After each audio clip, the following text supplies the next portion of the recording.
Ladies and gentlemen, I'll call this meeting to order, the Mayor and Board of Commissioners for June 5th, 2024. Can I get the roll call, please? Pauline Brown, Here. Emily Kleiner, Here. Dave Warnick, Here. Augie Pearson, Here. Mayor Marion. Here. Let the record show you have a quorum. Thank you. We rise with me for the Pledge of Allegiance, please. Pledge allegiance to the flag of the United States of America and to the republic for which it stands, one nation, under God, indivisible, with liberty and justice for all. You bow your heads with me for a brief prayer. Father God, I ask that you come before us in our town tonight. I ask that you watch over our Board of Commissioners. I ask that you watch over our citizens, Lord, as well as our first responders and those troops serving here and overseas. Watch over us as we are here tonight and as we leave this evening. In Jesus' name, amen. All right. First on the agenda is the consent agenda. Town Administrator, do you have that? Yes, so in your packet, you have the meeting summary for April 23rd. You also have an executive session report that I'll officially read out. We have a discussion about the town holiday. We always leave it up to the discretion of the elected body. If a holiday falls on a Tuesday or a Thursday, the board in the past has closed town hall on the following Friday and the preceding Monday in those situations. So Independence Day is on Thursday, July 4th, so Friday would be something that you would be considering of closing town hall.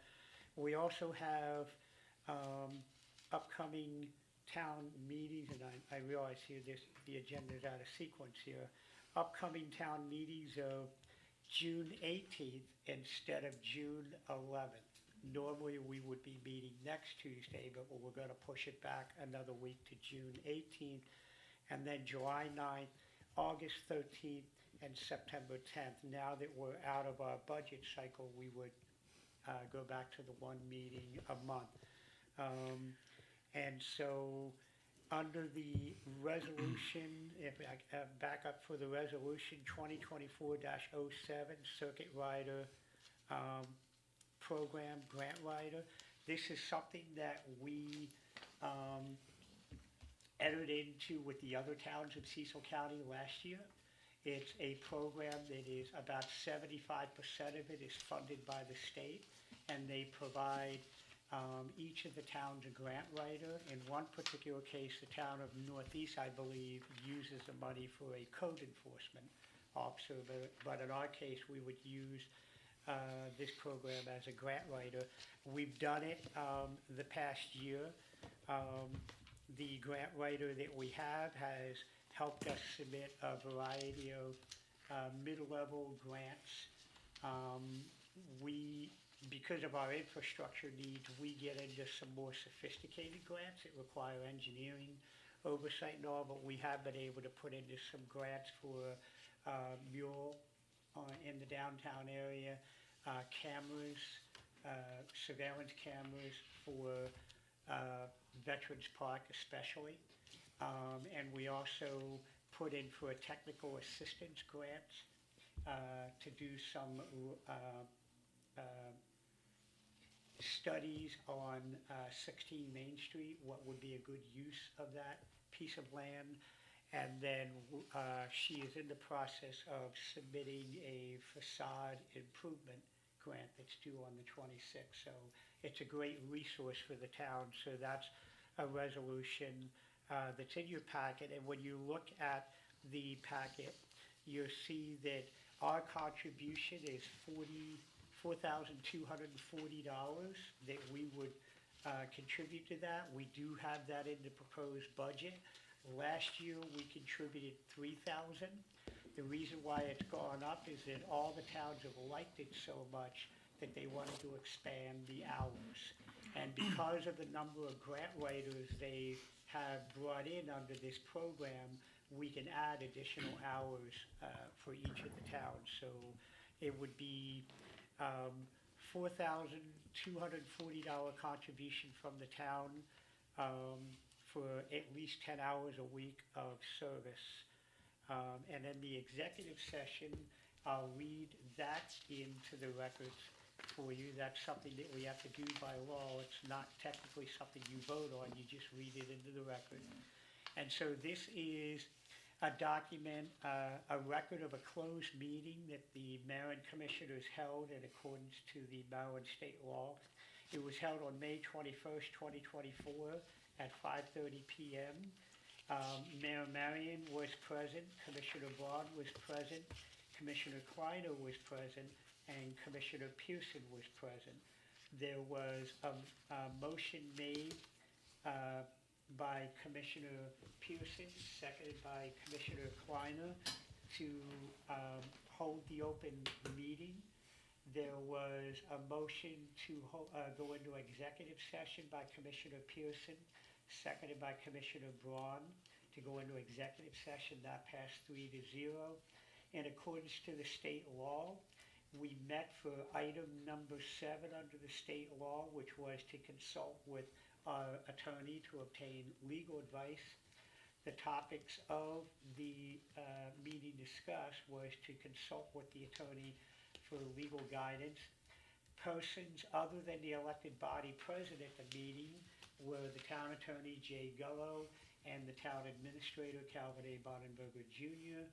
A motion was made by Commissioner Pearson, seconded by Commissioner Kleiner, to leave the executive session once the discussions were done. That vote passed 3-0. A motion was made by Commissioner Pearson, seconded by Commissioner Braun, to adjourn the meeting. That passed 3-0, and the meeting was adjourned at 6:41 PM. So those are all the items you have on your consent agenda. As a reminder, you can vote on all of them as one vote. If there's something you want to pull out to have more discussion on, somebody would make a motion to pull it out of the consent agenda. It doesn't need a second. It automatically comes out, and you could vote on the consent agenda and the other items separately if you so choose. Can I get a motion to approve the consent agenda? I make a motion. Second. Pearson and Warnick. Any discussion? Hearing none, all in favor? Aye. Passes, thank you. Moving forward into public presentations. Do we want to do that, or do we want to do the upcoming town meeting for the Independence Day? You did already. Well, I sort of look at it as We when you approved voted that, the so we're consent good. agenda, Okay, good. you voted All for right, that. moving forward into the public presentations, 2024-2025 budget.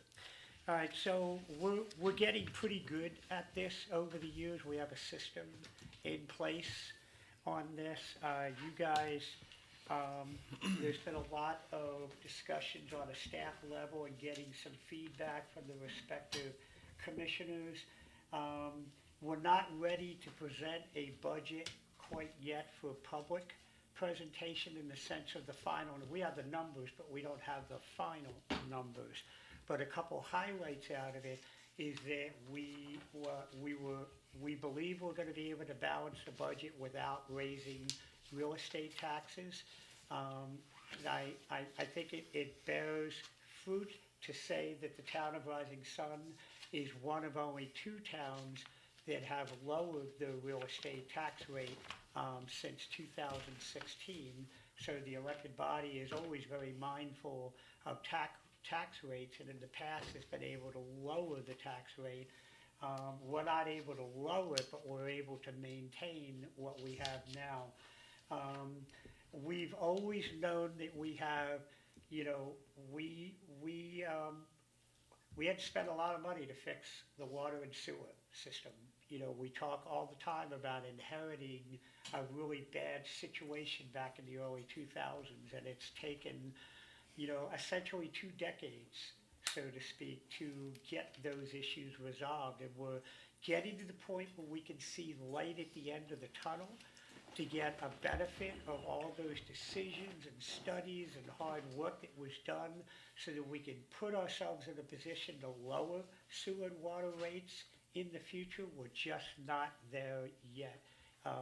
We don't have the development and quite the economic development which would basically bring in more revenue, which would allow us to lower those rates. So we're not there yet. but we're also very, very tight. As I like to say, we're landing the plane in the end of the runways coming up here. And so hopefully in the next year or two, when everything's figured out with the developments, we'll have an influx of money coming in that will actually allow us to lower water and sewer rates for our residents. I know some of the commissioners and elected officials that have been on this board for a long time have always made that promise and have been committed to that promise. That is our goal. And when you talk about the method to the madness over the years and all the decisions and initiatives that have been made, it's always been geared towards lowering the water and sewer rate and sustaining our real estate tax rate.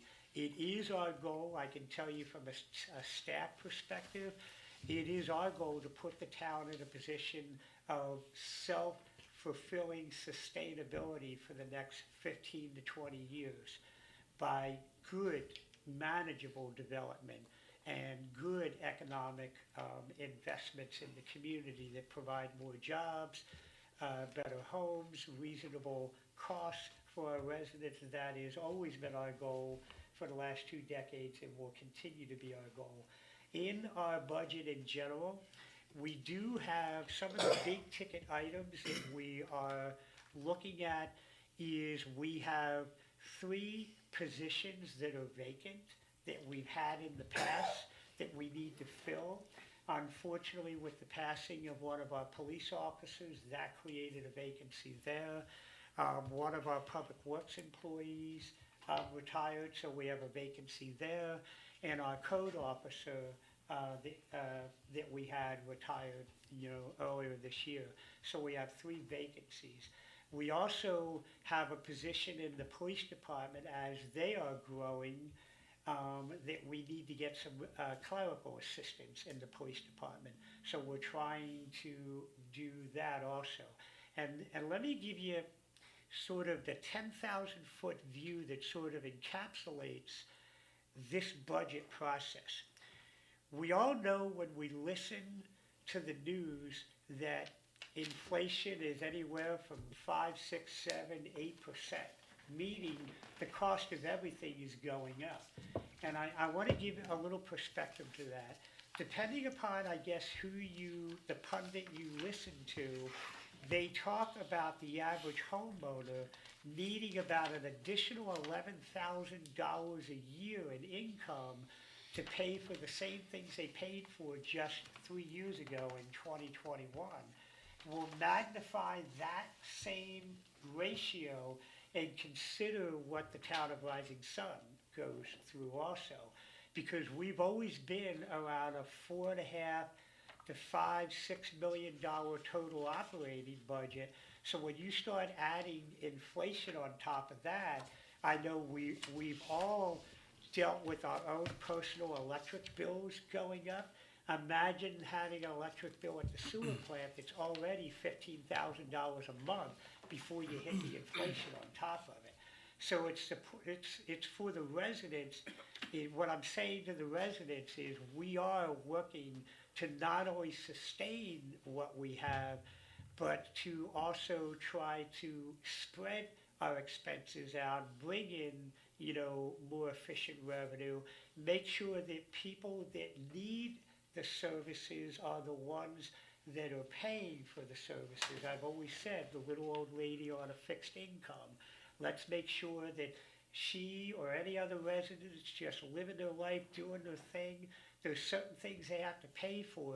There's other things they shouldn't have to pay for. Even though the town has to provide those services, doesn't mean that everybody has to pay for those services. So we've been doing a lot of restructuring of fees and stuff to make sure that the people that require that little extra service from the town are the ones who are paying for it. That all goes into the melting pot of how we're trying to manage our budget. So we have those 3 positions that we need to fill, and then the vacancy, or another position that we want to create within the police department. We have our, basically 8% increase on every single one of our expenses: fuel, lighting, materials, you know, health insurance for employees, that always goes up 15%, or so every year. So we are no different than the residents in terms of being hit with those inflationary increases. We also have our equipment we need to maintain. One of the goals we did many, many years ago was to put our equipment on a routine replacement schedule. So we're not at any given time saying, oh my goodness, we need to come up with $150,000 to buy a bunch of police cars, whatever. What we have always done is, for the last 2 decades, is we have been basically leasing to own those vehicles. That way, instead of, for instance, we just bought 2 new police cars and an administration vehicle just recently, and I think off the top of my head, the total cost was $268,000. Instead of writing a check for $268,000, we spread that out over a 5-year lease, and we basically pay a $40,000 a year payment towards that. And so the rates are great, they're very low, and at the end of it, we own the vehicle. So that is why when you see our public works employees out there, we're doing more work than we ever did before, because we went and bought a bigger, better backhoe. We bought skid steers and mini loaders and all kinds of equipment, so that our people can do the work, so we don't have to pay a subcontractor to do the work. So the last thing I'll say in terms of the methodology of this is, when I talked about loan payments for vehicles, I would ask people to consider this. Would you rather pay $20,000 a year over a 5, 6, 7-year period for all the equipment that the public works needs to do all that restoration, or would you rather pay a contractor $20,000 just for coming out one night to fix a water main break? And so when we talk about the water main break that we had back in early May, if we would have had to hire somebody, that probably would have been a $20,000 expense. So over the years, we've taken that mindset of spending money that way and putting it towards annual payments. So that same $20,000 annual payment for our equipment could hypothetically fix 5 or 6 water main breaks, over a period of time. So I just think it's exciting to me, because I can see the light at the end of the tunnel of everything we've been doing, and I think it's just important to bring everybody back to the bare basics of the methodology of what we do. So we'll have a budget ready for you to approve on June 18th. It does not include any increases in real estate taxes. So that's a good thing. So that's My one request on the 18th yeah. is we get the quick version instead of the detailed version. By that time, you will have made all of us aware of any upcoming problems that you Yeah. think we have. Yeah. And the discussion will be individual, but Right. because traditionally, those budget hearings are rather long, Right. and we lose interest of the audience. Right. No, that's not an issue. You're saying the audience. So that concludes the budget summary. Thank you, Town Administrator. We don't have any unfinished business or any new business. Would anyone like to speak this evening? Anyone? Bueller. Moving forward into staff reports, Town Administrator? Yes, what I'd like to, there's a couple items here I'd like to cover real quick for you. And the first one here is I referenced the water main break that we had recently.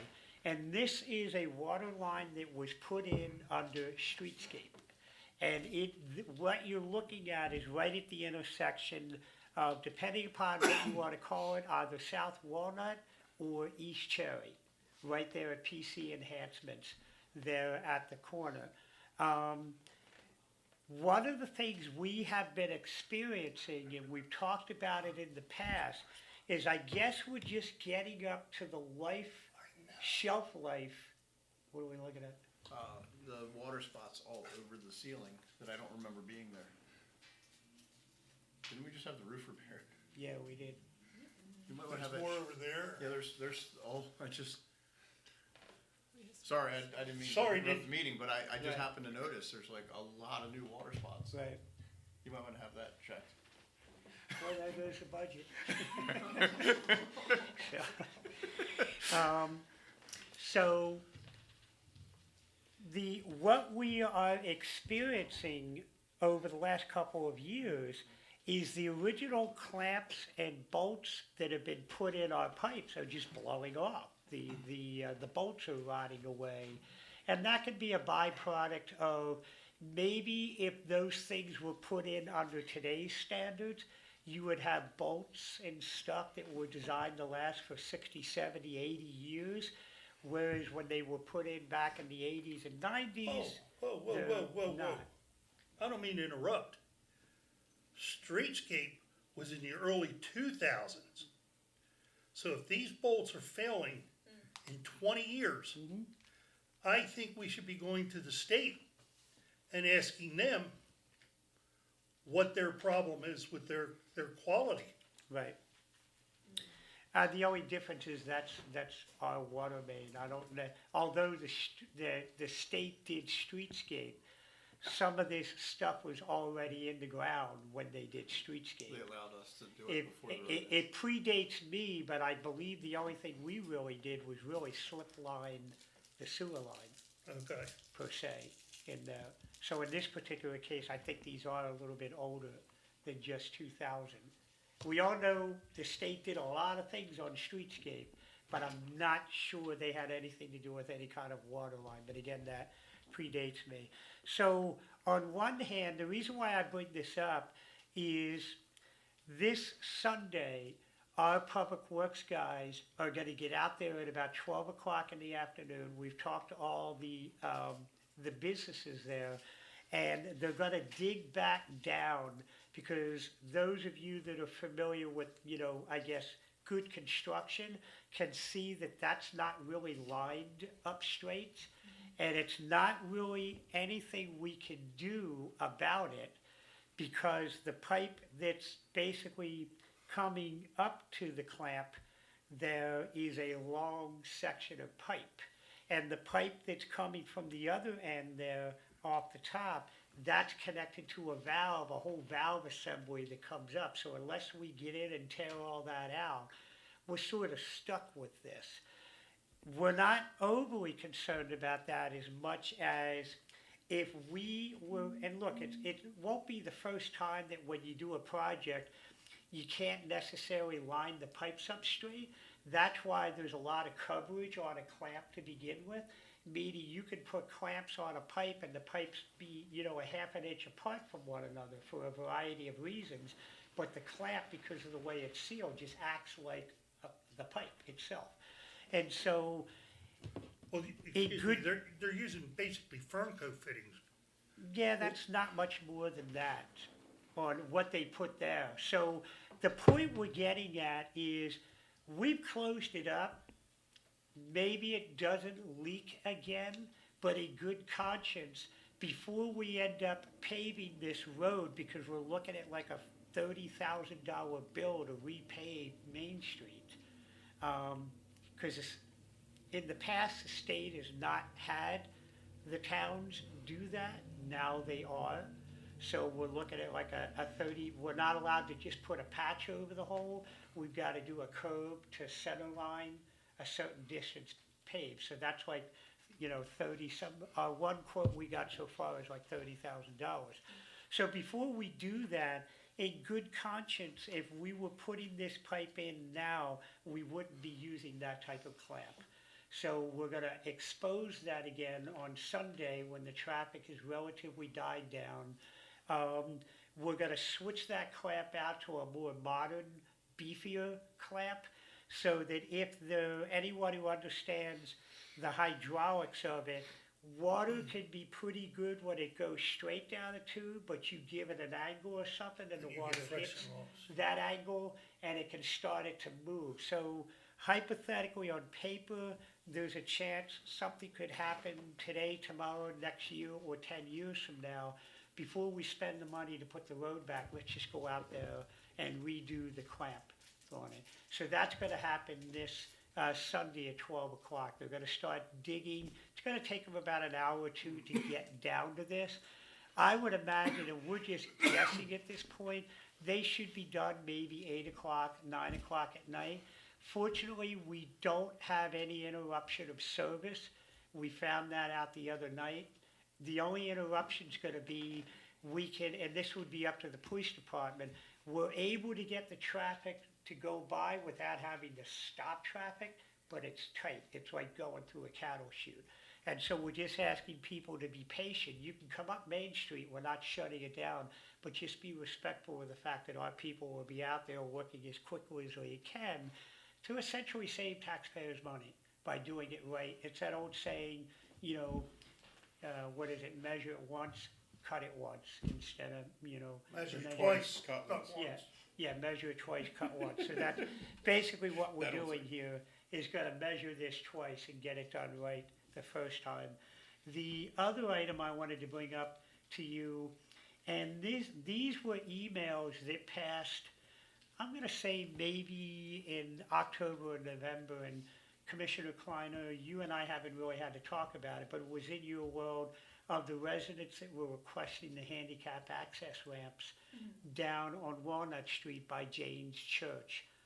All that work had, when the developer put those houses in there, this goes back to maybe a skeleton in the closet that the town has, that the powers to be at that time were not paying any attention to the fact that they were not making the developer put sidewalks in on those houses, and there was nothing in the plan that we could go in and say, you have to put a sidewalk in. So we had to put the sidewalk in because it made sense. Because with Jane's now operating, I guess what, the K through 5 classes? K through 6, I think. K through 6, and then potentially wanting to build a building back in the field to have a more formal elementary school. There's going to be a lot of kids walking up and down there.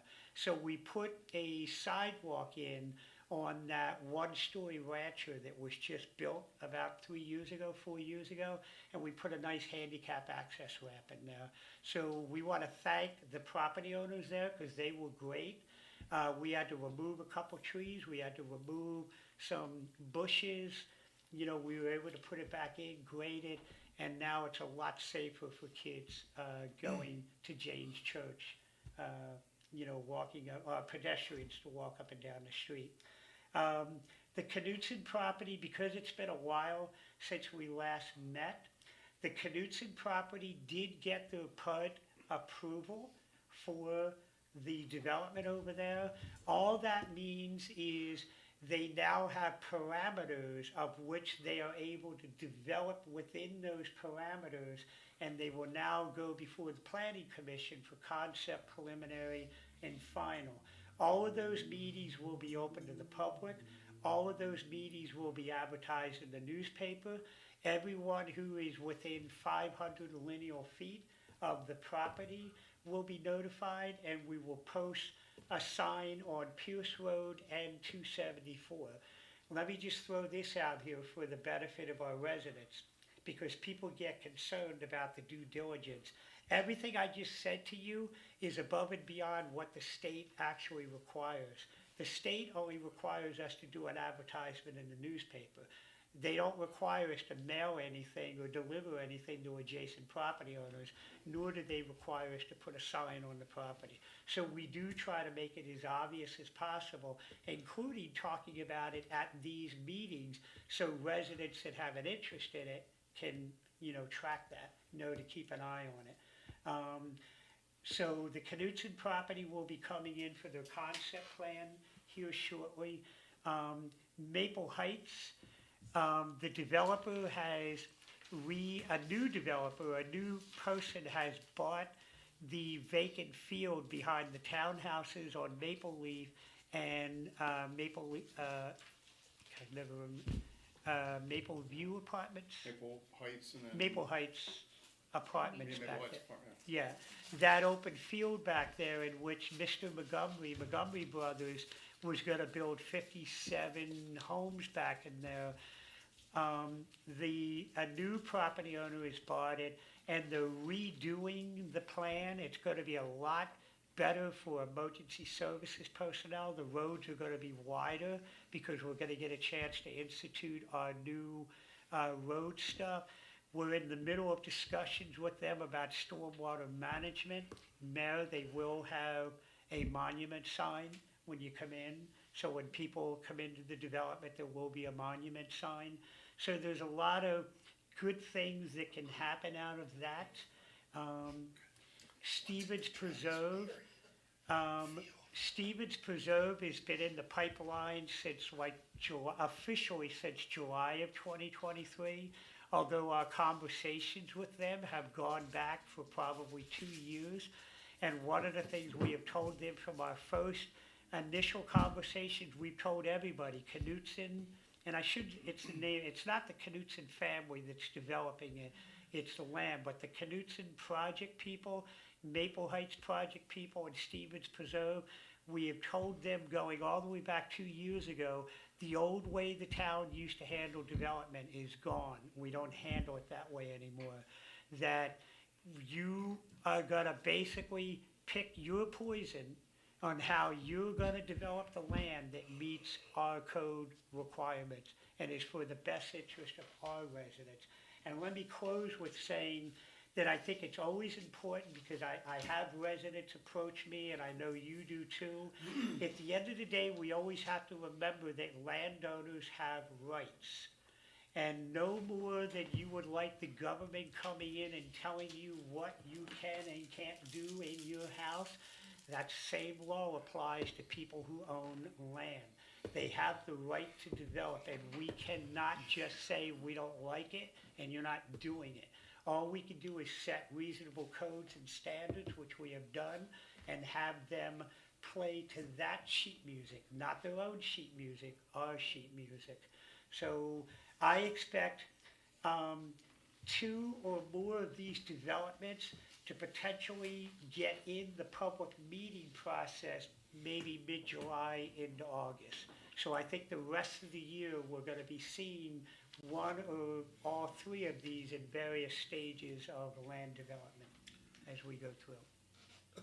Have we heard anything on the Ford, property? The last time I spoke to him was probably about 4 months ago.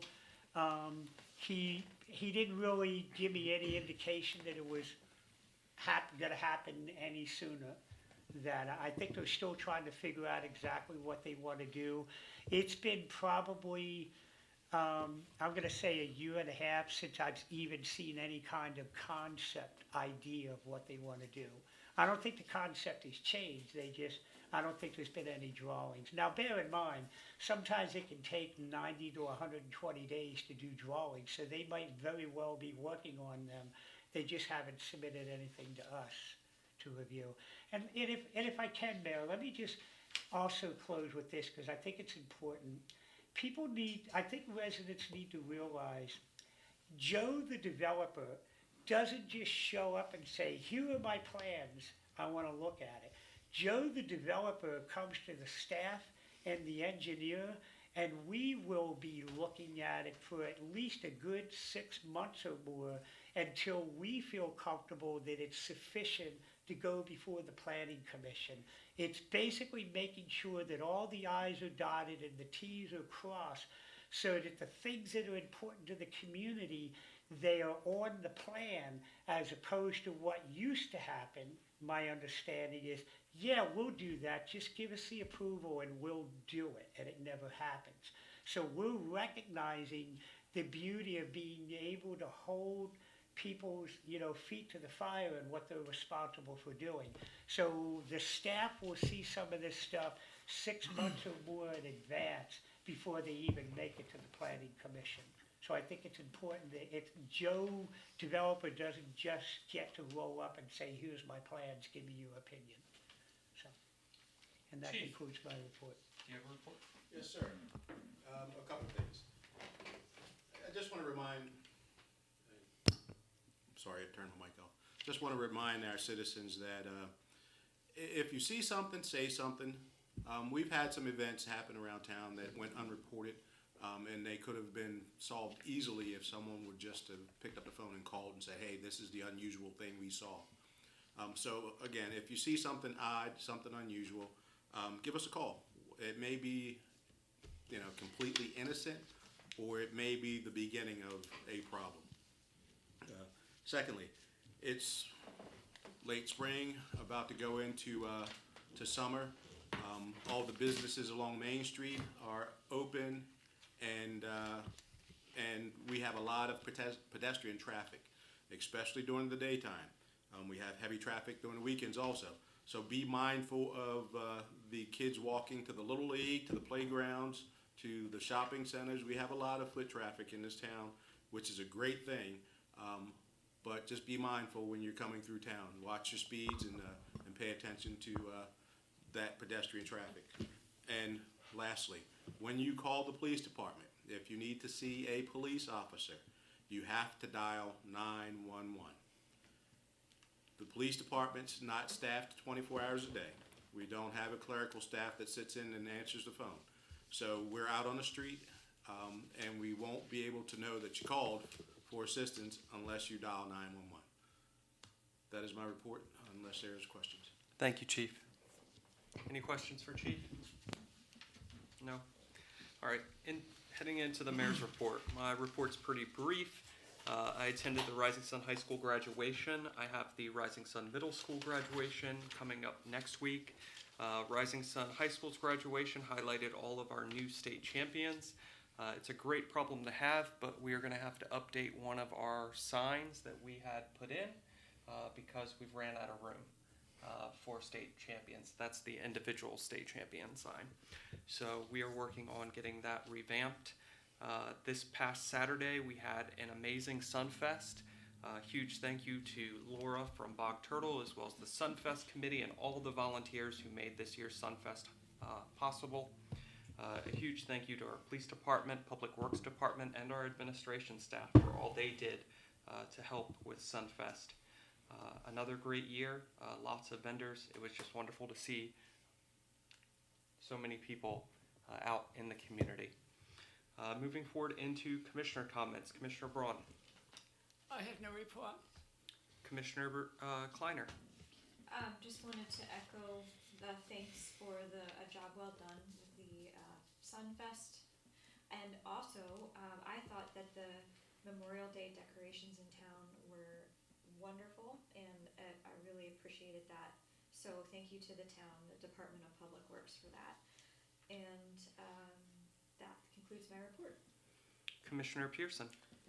Just re-emphasizing what's already been said, Sunfest was incredible. I think we had the best turnout of people because it came in different waves as they walked through the different areas. We saw a lot of familiar faces, so I think it went very well.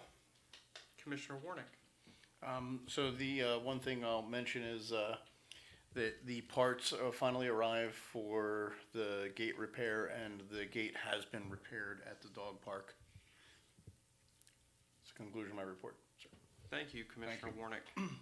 Moving forward, you can see the Board of Zoning Appeals and Planning Commission schedule, as well as upcoming town events and holidays, as well as the trash, recycling, and yard waste schedule. Is there anything else to come before the board this evening? Hearing none, could I get a motion to adjourn? So moved. Second. It's been moved and seconded. All in favor? Aye. Aye. Meeting adjourned.